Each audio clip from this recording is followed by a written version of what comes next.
First, why do you think the Chinese leadership came forth with this package and did so now? And secondly, you've been quite worried on the record about the growth of the China's trajectory for some time, with a focus on how the debt picture nationally and at the local level is a hard constraint on growth. Now, the Chinese stock markets responded positively just before China went on vacation. When China comes back from vacation, where do you think China's economy is going to head in the next few months? And is this the opening toward greater reform and stronger growth looking ahead? Thank you, Scott, and thanks. Appreciate the invitation. Thanks to everyone for joining. I would just make sort of 3 points about what's happened sort of over the last week and a half or so. The first is that the need for policy support for the economy was obvious. It was building, and it was always going to likely take place over this September to October timeframe. And so why did there need to be some kind? And so it was a little earlier, I think, than some had expected, because a fiscal policy adjustment and a mid-year budget revision would usually happen in October.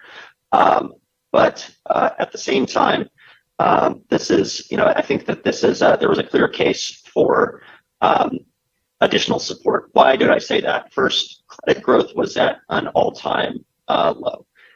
We were already seeing credit weaken. We were seeing the price growth weaken. Credit was at, roughly about, bank asset growth was about 6.5%. In around mid-year. These are among the lowest rates that had ever been posted. Same with household TSF growth, as we had seen. Deflationary pressure was building within the economy. Consumption growth was extremely weak. And ironically, even though everyone had talked about the property sector as the most substantial source of weakness in China, it was actually starting to stabilize, and the real weakness in cyclical momentum in investment growth was from infrastructure and from local government spending as well. So there was clearly going to be a need for some sort of policy support. I think in terms of monetary easing, the Fed move provided China with a bit of a better opportunity to respond, as the constraints they face on monetary easing are usually tied to not only the pressure on the exchange rate, but the pressure on bank profitability. Second point I would make is that, what's the significance of all of these moves that have been taken? I think they're more about changing the range of expectations about policy, really, rather than the central tendency of where the economy is going. So this is, triggered this optimism in markets, which is logical, because it's made the government look more responsive to the downturn in cyclical momentum. And if you look at the PBOC presser that took place last Tuesday, a lot of it was very clearly focused on foreign investors and very clearly focused on the equity market in particular. The equity market equities are not widely held within the Chinese system. It's not typically seen as a mechanism that would sort of boost the broader economy. But I think there was sort of an effort to try to generate some sort of positive confidence that would be readily apparent, and to show that you could try to recatalyze capital inflows into China's system. So, one anecdote from the press conference is that the Pan Gongsheng PBOC governor unveiled a new facility to lend directly to non-bank financial institutions for the purchases of shares or for buybacks of shares. And no one really asked about it at the press conference. So they planted a question with the Financial News, PBOC's newspaper, at the end of the press conference, and in order so that they could get out their talking points. So a lot of this, I think, was very externally driven toward the stock market specifically. And that is, I think, how you should interpret what is taking place. It's not that 20 or 30 basis points in interest rate cuts has a major impact on credit demand or a major impact on animal spirits. But what has adjusted is perhaps there will be a higher floor under cyclical momentum for the next year or so, and perhaps there's a greater range of policy support that can come online, which is the third point I would make, which is a lot depends upon the fiscal package that will follow this. usually, a budget revision. China's only done one mid-year budget revision since the Asian financial crisis, and that was last year. Usually, a mid-year budget revision would take place around. There has to be a National People's Congress Standing Committee to have that meeting to authorize that. That could occur at any time. Last year, it occurred in mid-October. So a lot depends upon how this money, additional fiscal spending, will be spent. There are media reports out there from Reuters and Bloomberg saying that perhaps this could be a shift toward more consumption-oriented stimulus. And we don't really know exactly what that looks like. There have been numerous calls from within the Chinese system for transfer payments to households for many, many years. They have started to build back into a crescendo to fight deflationary pressure this year as well. If you believe the Reuters and Bloomberg reports, there's going to be roughly a $2 trillion kind of budget revision, which would be about 1.6% of GDP. But it depends how the money is spent. China is already running a significant fiscal deficit, including central and local governments, of about 7 to 8% of GDP this year. Tax revenue is declining by about 5% so far this year. So, it raises the question of, yes, you can issue more bonds, but do you just want to pour money back into the same industrial policy priorities, or do you want to shift priority as well? There are some indications from media reports that there will be more consumer trade-in programs for durable goods. Those typically just sort of pull demand forward rather than really fundamentally shifting perceptions of incomes. But there's also the prospect that this could pave the way for a broader kind of system of transfer payments to Chinese consumers. So I think that's the significance of what we've seen so far. Okay. Well, thank you, Logan. We're having a little bit of challenge with your microphone. We could hear everything you said. It just was occasionally got a little garbled. So if you just maybe work on that, change a battery or two, we'll come right back to you in just a little bit. So I'm going to turn now to Mary Lovely. And Mary, do you see more clear, definitive upside with this stimulus and expect it to have a more consequential effect than Logan just described? In particular, given your focus on international trade, what do you think this is going to mean for China's trade flows? Do you think this is going to lead to an increase in imports and hence helps boost global growth? Who are the likely international winners from this policy shift? Okay, thanks, Scott. It's nice to be with this group on this important topic. I guess I agree with Logan. I don't see it having a more obvious effect until we see a bold fiscal package. This monetary stimulus is often termed a bold package, and in some way it is because we see them moving in it and basically making the signal that we've been waiting for, which is that they understand that the economy is really, I think, at kind of a knife edge. Logan mentioned the deflation. I think the deflation issue has finally hit the upper echelon of the party, and they're understanding that deflation can lead to a very negative cycle. So there's lots of folks watching this, including in Japan, and saying, haven't we done this? Didn't we learn lessons? So that's the good signal, but it's kind of weak tea given the problems that they face. I will talk specifically about the external sector because I think Logan's covered a lot of the ground on the package and what we need to look for next. On the external side, first of all, there's been a lot of concern in the West about China basically relying on net exports to grow out of this. And that, I think, was in some sense unwarranted concern because exports net are just not large enough to dig China out of this hole. China's exports as a share of GDP now are below 20%. That's fairly normal. It could, for a country of its size, it could be lower. But nevertheless, it's just not enough to dig them out. The second point about exports is that a lot of money is going into the new three, so focused on EVs and other green energy products. they're less than 5% of China's overall exports, even though they use up about 99% of our attention lately. The problem is not so much weakness there, but weakness in what we might think of as the old three. So apparel, furniture, and household appliances. And that's almost 10% of China's exports. And I would add more labor intensive. So it really speaks to the need for China to create jobs, I think, quickly, as people's confidence continues to decline. Looking at just at exports, since the pandemic, we have seen a very dramatic shift in where China is exporting. Its share of exports that go to high-income countries has been declining quite rapidly. Its share of exports to low and middle-income countries has been making up the slack. As many observers have noted, China's share of global exports really hasn't budged. That means they have to be going somewhere if they're being deflected from the West. That's a bit of a problem for China. First of all, these are different types of goods. Second of all, they almost surely have lower margins. And thirdly, they require new investments from Chinese firms and who can expect to have a lower rate of learning from penetrating these markets. So I think the Chinese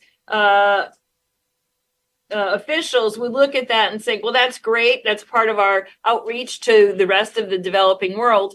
But from a commercial and growth perspective, I don't think that's a positive. So, and the last thing I want to mention is, of course, increasing geopolitical tensions. You mentioned at the top of this program, the tariffs going into effect in the vote we had this week in the EU to implement the tariffs. U.S. very likely to continue with more export controls to China, continuing its efforts to move supply chains away from China. I think part of the U.S. strategy so far has been to just put tons of uncertainty into global supply chains, and that is causing firms to move or at least create alternatives. And ultimately, that builds more competition for China. So I think that for all these reasons, we're not going to see the external sector coming to the rescue here. We're going to have a solid fiscal package to get the economy back on its feet. Okay, so it's a good foot stomping that conclusion. Let me turn to Brian and see how things look from his world, because you advise a lot of institutional investors. You've been an institutional investor yourself. What's been the reaction that you've heard from folks that you've been talking with over the past 10 days? Might this make them more interested in re-expanding their investments toward China? And if not, what would be the signal they would need for their behavior to change? Sure. Thanks, Scott. So let me start by noting that there's a real dichotomy between speculative investors at hedge funds and the like, and the more medium-term types who run long-only money at the big asset management shops. For some reason, among the hedge fund types, the Chinese equity market elicits FOMO like no other. Everyone is always afraid of missing a rally, perhaps because unlike most markets that tend to go up the stairs and down the elevator, Chinese stocks do tend to go down the stairs and up the elevator, and catching an elevator ride like we've seen in the last week or so is pretty alluring.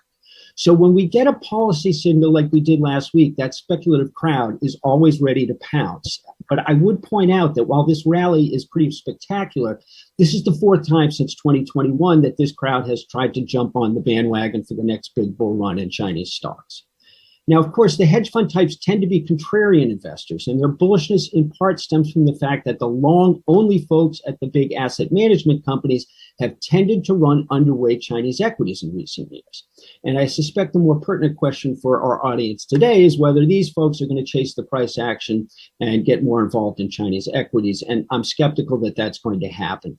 For one thing, being underweight Chinese equities has been the right trade over the past 3 years or so. But more importantly, most of these investors are underweight because they believe some version of the type of story that people like Logan and I have been telling over the past few years.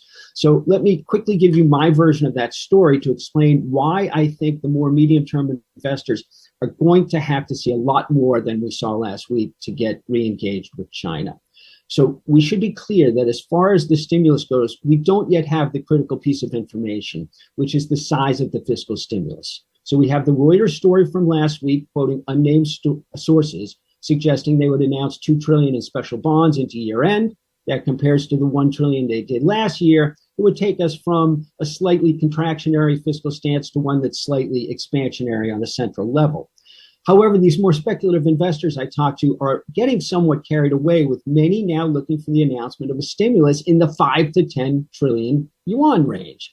This speculation is largely driven by comments from a couple of think tank professors recently pushing for a 10 trillion yuan stimulus. So I'm going to note two of these professors who have made a splash with these recommendations, but they differ on how the money should be spent, which I think is very telling and gets to the heart of the real problem with a mega stimulus policy. So Jia Kang, affiliated with the Ministry of Finance formerly, he heads the China Academy of New Supply Side Economics, advocates a 10 trillion stimulus to be spent on infrastructure mega projects, which he acknowledges openly will show very low economic returns.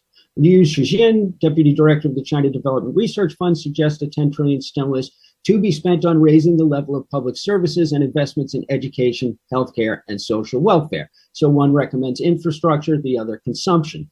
Now, in my view, expenditure on that scale in either infrastructure or social benefits presents problems for Xi Jinping that outweigh the benefits to him.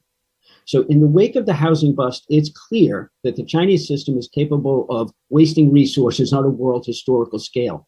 To many of us, this has been clear for some time, and to Xi Jinping's credit, it became clear to him, which is why he chose to burst the housing bubble.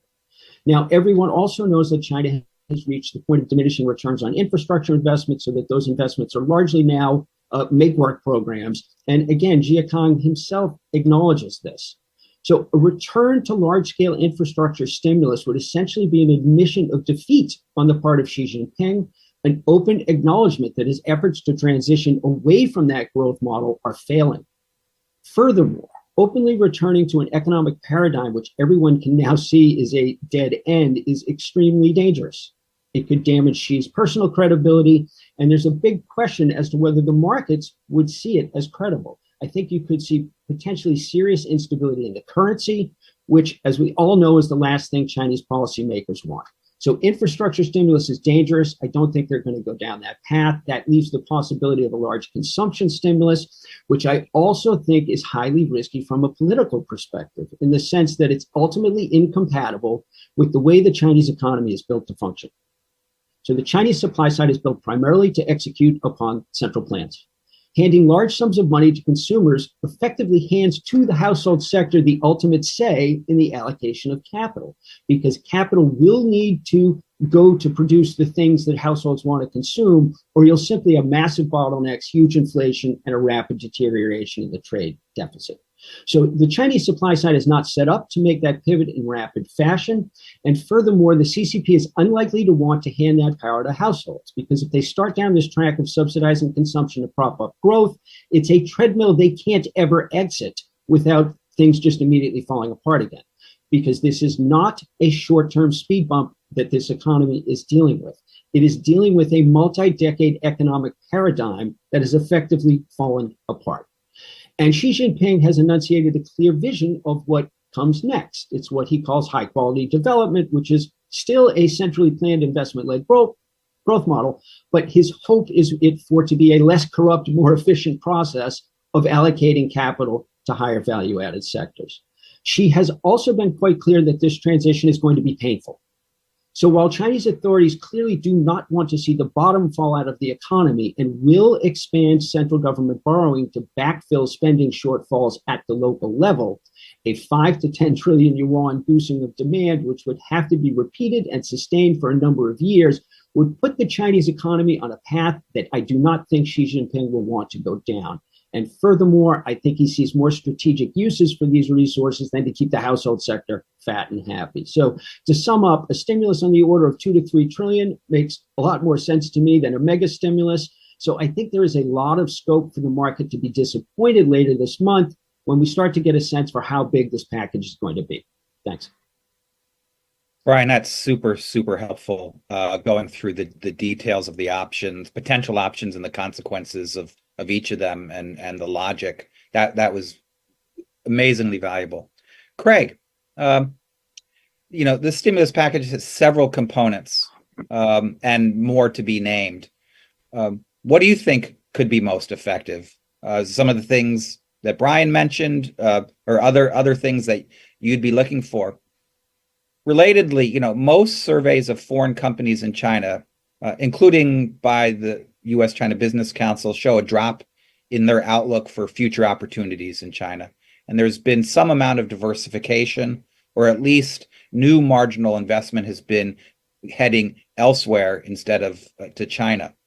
Is this stimulus the potential trigger for a turnaround in sentiment and behavior by multinationals and American companies in China? Or what other steps would multinationals and American firms in China and in boardrooms at headquarters want to see before reassessing their current China strategies? Well, terrific, Scott, and what a great conversation thus far. For me, this moment is very reminiscent of Tokyo in 1995, and so please forgive me if I reference that a few times in my opening comments here. At least in my view, the Chinese government has had five objectives in the recent program. Firstly, to stabilize the property market. Secondly, to prop up the stock market. Third, to boost liquidity and encourage lending. Fourth, to support local governments. And the most important one, which all the other speakers have alluded to, is to set the stage for the fiscal stimulus, which we all expect is coming. So let me make just a couple of comments on each of the five objectives of the stimulus program. Real estate is an enormous part of the economy, and I think that the measures taken have been pretty significant to decrease mortgages, reduce down payments, funding unfinished projects. And then Guangdong immediately, and later Beijing and Shanghai, released purchasing restrictions on real estate. We have to remember that 70% of Chinese household wealth is in real estate. And so this is really important.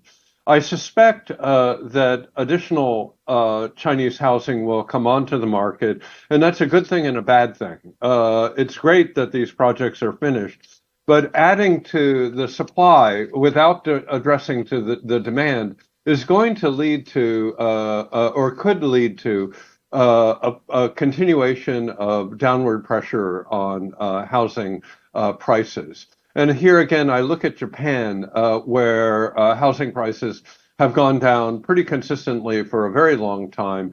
And I wonder what the increase in supply and the, if you will, balance or even reduction in demand is going to do to prices and thus household wealth. Let me talk about the stock market a little bit. We have seen an impressive pop, and I won't go through the numbers here. But those who were lucky enough to hold Chinese shares have been richly rewarded, notwithstanding no fundamental change in the economy or in corporate strategy. So that's great if you own Chinese stocks. But again, I look at Japan as a useful model. And I recall very clearly in 1995, 6, 7, when the Japanese Ministry of Finance and the Bank of Japan were engaged in furious stock purchasing operations. At that time, we called them PKOs, not peacekeeping operations, but price-keeping operations. And this definitely leads to a bump in the market, but the bump was only temporary because the fundamentals had not changed. So let's see what happens over Chinese share prices over the medium and the longer term. And I compliment Brian on his excellent analysis there. Let's talk a little bit about boosting liquidity. I think that the steps of the central bank were bold and very clear, significant, and welcome. So now the banks have plenty of money to lend, but are there borrowers? And the key test here will be not the decline in lending rates, but will there be a booming borrowing and a spurt of either investment or consumption by the private sector, either consumers or private companies over the near term. So let's see. I think in economics, we also have to be aware of the trade-offs here. And for example, Chinese insurance companies largely derive their income through the interest rates on government bonds. Those revenues have just gone down. So let's remember the trade-offs here and consider potential fragility within the Chinese financial institutions. A couple words on supporting local governments. There's no doubt that local governments and provincial governments have a huge amount of fiscal problems. There's a great deal of variation across China on this subject, but generally the picture is bleak and it's getting worse. They need transfers from the central government. Everyone realizes that these transfers alone are not effective over the longer term.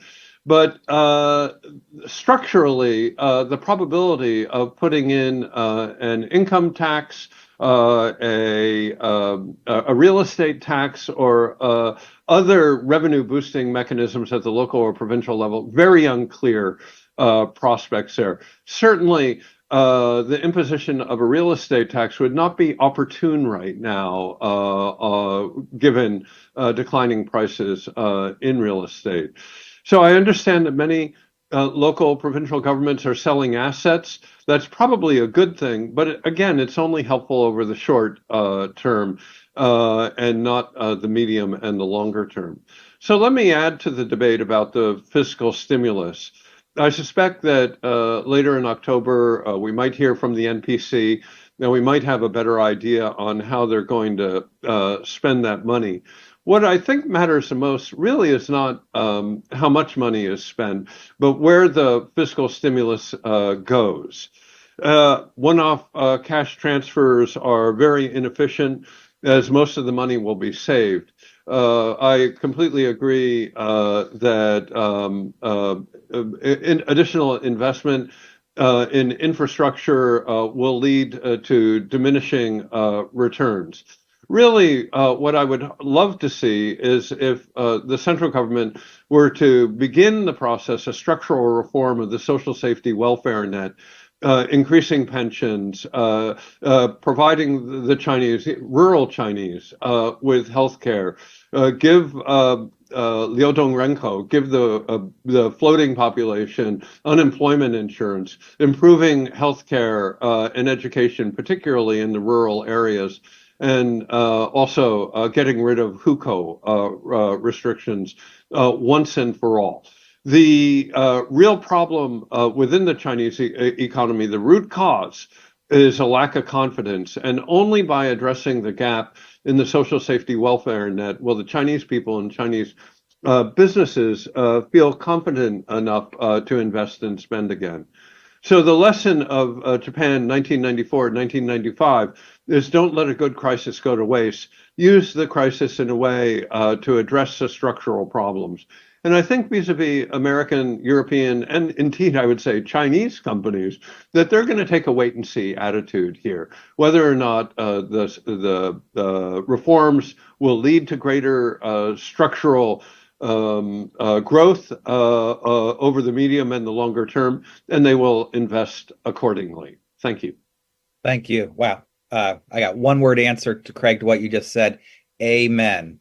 Amen. That was fantastic. Everybody's terrific. I've got a gajillion questions I want to ask. Let me ask just two of them.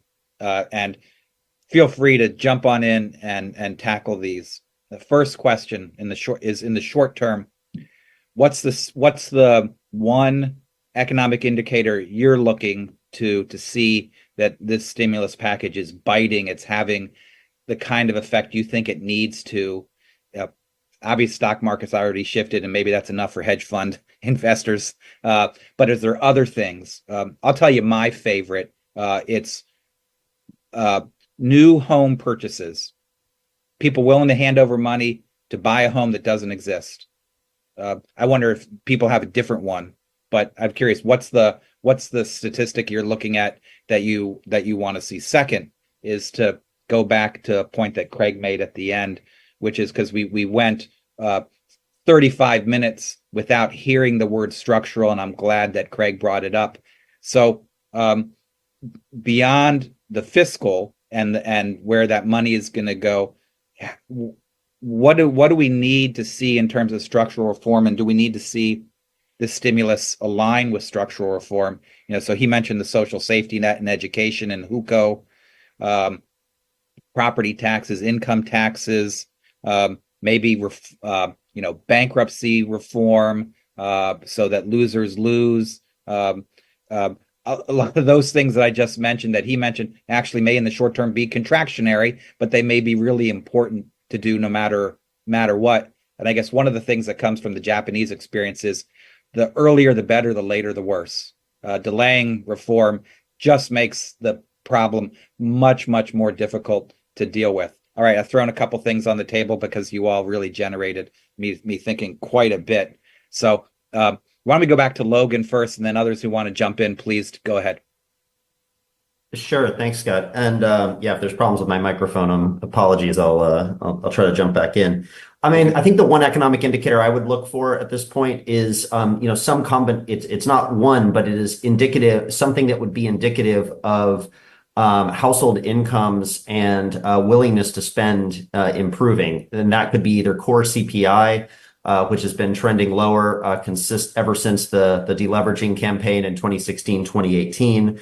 That could be some other element of household consumption, because the slowdown in China has materialized even within the official data in nominal growth, in trade imbalances, the fall in Chinese imports in particular, and in the weakness in prices. And so, which is consistent, of course, with nominal growth. So that's sort of what I'd be looking for. Let me just comment a little bit about the property market, because I think we have a slightly idiosyncratic view here, before addressing some of the structural questions. I mean, I think that the problem in the property market is actually very different depending upon where you are in China. In several interior cities, the problem is too much supply, no net in-migration, and considerable inventories as far as the eye can see that will probably never be absorbed and will probably need to be written off. The problem in coastal cities that are still seeing population inflows is ironically the opposite. No one's built anything for 2 to 3 years. And the demand is primarily from upgraders. So people who want larger homes but can't get out of their existing homes in order to upgrade. And so ironically, sell-through rates on some of these projects are pretty good. So what's available for sale is just not actually fitting the demands of most of what is there. And so it's going to take a little while for that adjustment to take place. But what you already see is land sales picking back up in many of these cities, which is indicative likely of an eventual stabilization in property construction, even as overall price levels start to continue falling. And so there is some level of equilibrium demand in China's housing market. We think it's somewhere between 550 and 750 million square meters a year, which would be about 35 to 45% of the peak levels, which was new starts at 1.71 billion square meters. But we're already down 66% in terms of annualized new starts from the peak. That happened in 3 years. It took Japan roughly 15 years to have the same pace of adjustment. So ironically, you may see property construction stabilize, because of this mismatch in supply and demand, even as broader price and financial adjustments occur elsewhere within the property market. On the structural questions, let me just say a couple of things. I think that the debate about why consumption growth is limited in China comes down to sort of 4 different arguments or 4 different views. The first is that it is based on the share of household income as a proportion of the economy, the sort of Michael Pettis view. The second is that it's based on the income inequality in the economy, the sort of Ganli China Household Finance Survey or Thomas Piketty type view. The third is that it's based on the level of household debt. And the fourth is that it's based on precautionary savings and the absence of a saving, a social safety net as such. mean, all of these probably contribute to some extent, but it's very hard to see how you address the first two, the low household income share of GDP and the inequality and distribution of Chinese income, without a significant restructuring of the entire fiscal system. China only collects fiscal revenue based on investment-led growth. They collect value-added tax, they collect enterprise income tax. They do not collect much in domestic consumption tax nor individual income tax. And there are things you can do you can't really cut individual income tax to promote consumption. You could cut the payroll tax, but that would create and the social security contributions, but that would create different deficits therein. The broader structural constraint here is you need to figure out another source of income, fiscal income of about 5 to 6% of GDP, which is exactly what China's lost from 2015 to 2024 over the last 9 years, to replenish and potentially change the patterns of distribution of fiscal income. By our calculations, for example, if you just cut the rural savings rate in half overnight and somehow through some sort of magic wand, that would only free up about 0.6% of annual spending, of GDP and annual spending. This really is an income problem. And the only way to address that is through the fiscal system. That's all. Sorry, went on too long. That's super helpful. Others who want to talk about the short-term indicators, Brian, or long-term? Yeah, Brian, go ahead. Yeah. I wanted to try to cut in front of Logan there because I thought he was going to steal my indicator. I thought for sure he would say credit growth. So to me, that's sort of the be-all and end-all for the Chinese economy in a cyclical sense. And I long thought, like, geez, if credit growth ever sort of goes to single digits, this economy is just not going to sustain itself. And it clearly seems to be the case, because obviously there's a lot of bad debt hidden in the system that needs to be rolled. And, Craig mentioned Japan in the mid 90s. And if you look at the experience in Japan, in that case, persistent large budget deficits in the context of a strong currency did not work to get them out of the no nominal GDP rut, because in a debt deflation, particularly in the wake of an asset bust, you reveal a lot of debt as unserviceable. The people holding that debt don't want to borrow anymore. Nominal growth slows. China's in deflation, and that further disincentivizes borrowing, and you're in sort of a vicious cycle. And in China, I think there's another problem where the lower bound on interest rates probably isn't zero because of the prevalence of household deposits. They're going to need to pay those people one something, I would suspect. So they're in a classic debt deflation trap. If you look at like the Ray Dalio beautiful deleveraging, it's some of the real losses get allocated, but you can't allocate the entire real loss. You need to reflate and inflate away some portion of that. And in my mind, that involves a currency devaluation. And this is the intractable problem in China, because there's no way to do that without a huge mess. So to bring it back to the fiscal stimulus piece, what we saw in Japan was expanding government deficits just to keep total non-financial credit flat over that period, because the private sector retreated and the government kept coming in to fill that hole to sort of sustain things. And I think that is the pattern we're going to see in China. Now, for this stimulus to really be effective in changing the trajectory of economic growth, you would have to see it push that credit growth, do more than just make up for the decline in borrowing on the local government and private sector level, but do more than that, get that credit growth, back up to 10% something. And for that, you are talking well above 5 trillion yuan. So I don't think that's likely. And again, the stricture here is the soft peg to the dollar, which makes solving all of these problems difficult, if not impossible. I'll leave the structural stuff to others. Yeah. Craig and Mary, there are indicators that you guys are looking for? Well, I'm concerned about housing prices and the effect that has on confidence. We have seen declines in housing prices for a while. I appreciated Logan and Brian's comments on that, but I suspect we don't know where the bottom is on housing prices, be it in Harbin or Guizhou or Beijing, Shanghai. And I agree that they will all be different. But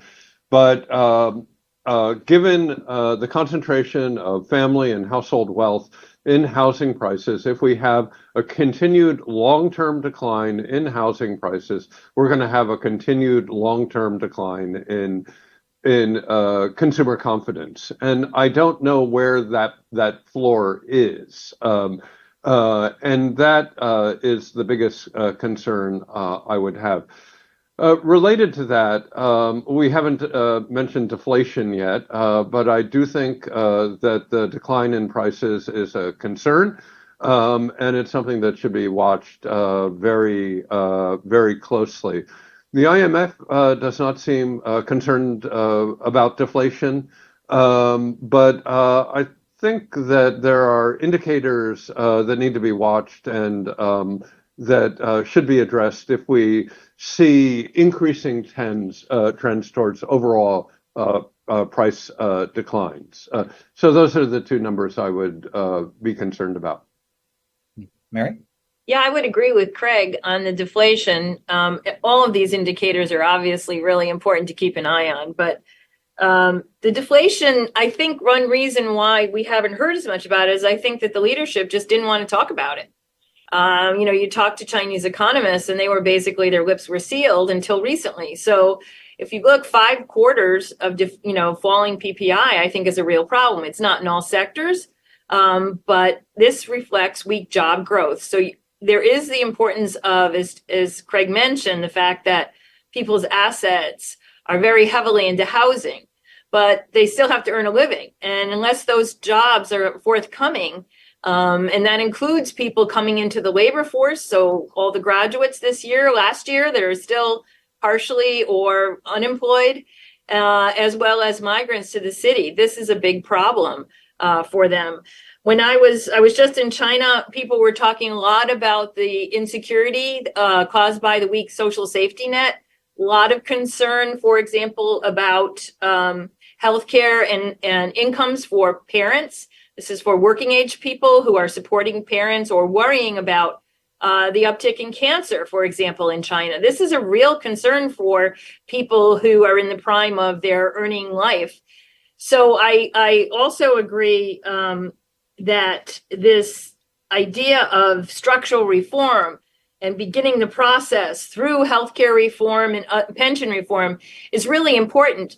But that leads me back to Brian's, I think, insight, which is, will the leadership really allow consumers to drive this boat? You'd be spending a lot more money on healthcare.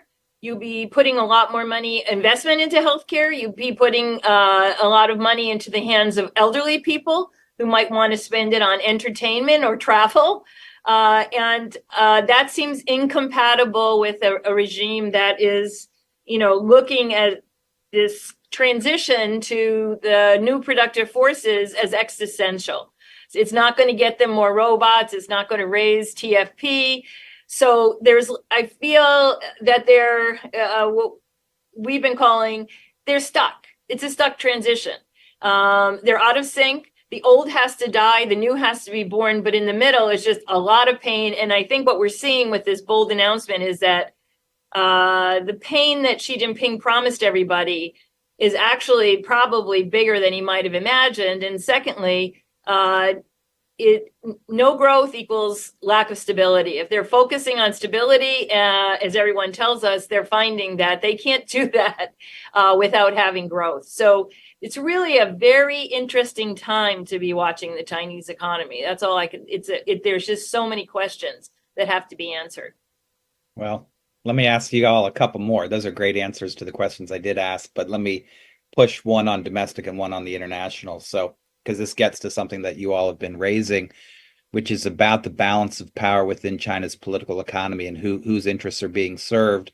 And I think it was Logan who mentioned there needs to be a transfer of wealth toward workers. Well, one way to do that, obviously, the metric is raising wages. One way to get that is actually genuinely empower workers, right? Give them way more authority and leverage to negotiate wages. That might come through a whole variety of different kinds of mechanisms. We've not discussed here youth unemployment, which one of our audience members raised. Maybe we didn't discuss it because it's hard to find that piece of data in Chinese data anymore, but it's quite high. So at the entry level workers are amazingly concerned about their job opportunities, and folks at the other end, retirees, are worried. The adjustments in the retirement age were quite limited and only going to be phased in for a long time, but you've got to address those concerns as well. So I was curious, what do you think about the challenges of China's economy with regard to workers and labor? The second is on the international side. This highlights to me the contradictions between and trade-offs in trying to achieve different kinds of goals. If you had greater net exports, that would go to the bottom line of growth, but that would upset a whole bunch of trading partners, right? And so it seemed to me one way to you might choose instead to increase imports and try and figure out how to smooth over relations with the United States and others, because actually another source of uncertainty and low confidence in China is the unpredictability of global tensions and how long those might last. Of course, if you follow Brian's advice and say what you need is to weaken the RMB, that goes against that goal. So what should be the priority on the international side, to boost exports or boost imports and kiss and make up with the West? So both kinds of questions, one on the domestic side, one on the international side. Why don't we turn to Craig first on those? Well, I would argue that the key here is to empower the Chinese private sector and to expand the service sector.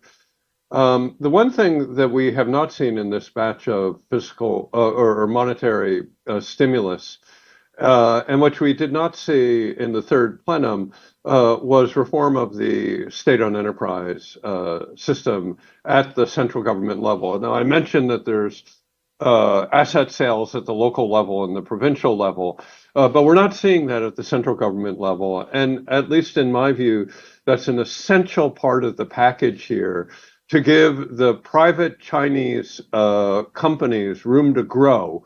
SOEs need to be preferably sold off, but if not, disciplined to provide their returns back to the Chinese people and give private sector Chinese companies and multinationals more room to grow, to allow for more competitive markets in China, not those dominated by a few major SOE players. So I think that without that element of reform, you're not going to be able to find the equilibrium that you're looking for. Also, you know, if manufacturing and services, compared, Chinese has an Arnold Schwarzenegger-like manufacturing torso on a Woody Allen-like services legs, and it's not really working well. The service industry can be expanded very significantly, and foreign players can play an important role in doing that. So I look at those three, I guess, sets of reforms as being critical. Thank you. All right. Who else wants to jump in here? Mary.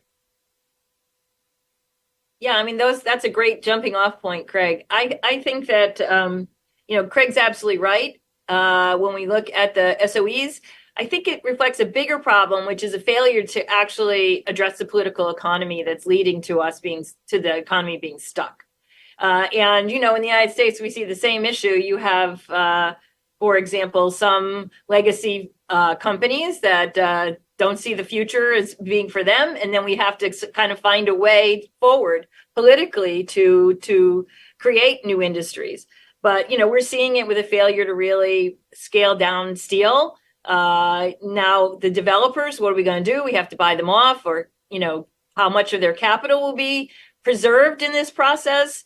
We know eventually the households will end up eating the debt. All that process has to be done. It's a huge political economy problem. So as is disciplining the SOEs, which is vitally important, because competition, entry, and exit, of course, was the secret sauce for China, and we've seen those metrics decline. I think it's also, you say, should we boost exports, boost imports?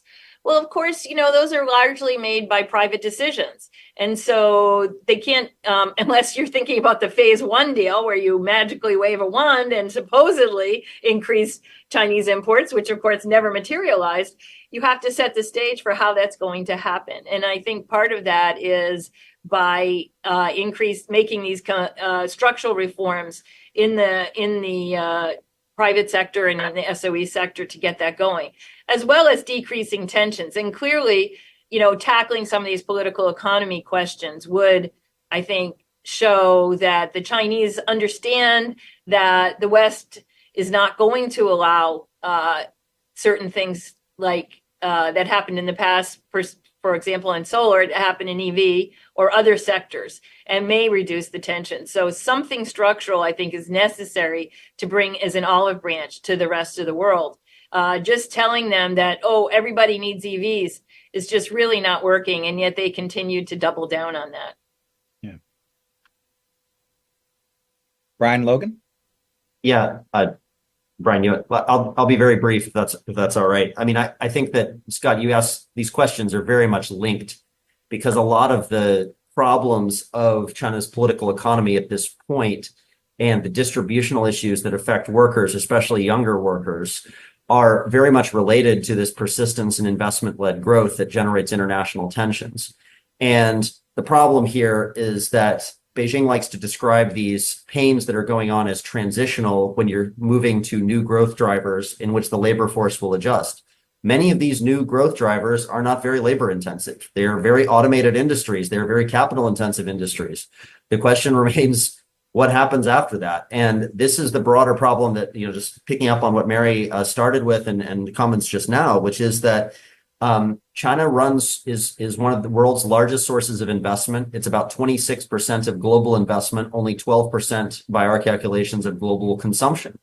So if you remain an investment-led economy and you're expanding, the only way in which that can work and China can grow relative to the rest of the world is either to have other countries disinvest or go out of business, or to gain global export market share. That's exactly why this strategy is so confrontational at this point, and you're seeing the kind of resistance you are to China's approach, and why some sort of structural down payment and discussing these issues in different ways, rather than just saying we are pursuing an investment-led growth strategy focused on advanced manufacturing, is going to be necessary to prevent trade tensions from intensifying.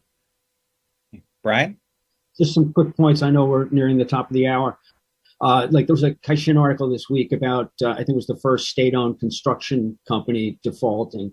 So the labor force problems are going to be severe and persistent, because, this real estate bust is unfolding in waves. This could be several years. So, the developers are gone to a large extent. These construction companies have been paid in empty apartments, and then the suppliers to the construction companies are next. And I don't think Xi Jinping has any choice but to gamble that the rest of the world will accept Chinese imports, because he absolutely needs to sustain that base of employment.